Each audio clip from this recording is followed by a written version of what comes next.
in terms of the evolution of my journey, you know, I'll actually say this, it was actually kind of a schizophrenic childhood in terms of food, because on the one hand I grew up with this real food from Grandma and Grandpa Maroney. On the other hand, my mother ran a delicatessen that kind of shape-shifted into a candy store. And I didn't write about this piece, but I was literally a kid in a candy store. So it was like, okay, garden food, you know, homemade garden, real food, Jawbreakers, Pixie Sticks, you know, Tootsie Pops, and remember the candy cigarettes? Remember those? So I had this really crazy thing. But I do, as I said, even as I struggled with sugar addiction. So later in my life, I became what I would call like a functional sugar addict. You know, like a functional alcoholic can have like 1 or 2 drinks a day and they function, but if they don't have those 1 or 2 drinks a day, they're screwed.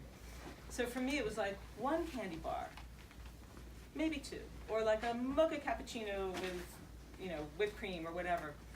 So that kind of escalated until I was in my mid-30s, and I got so sick for 10 days that I couldn't leave my house.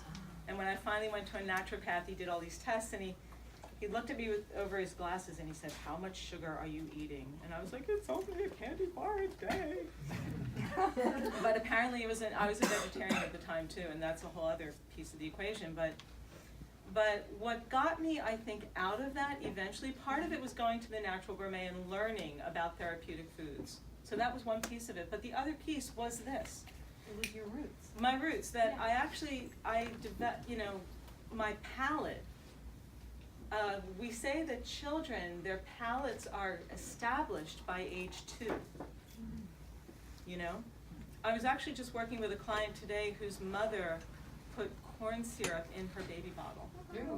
Yeah, and this was probably the most severe case of sugar addiction I've ever connected with.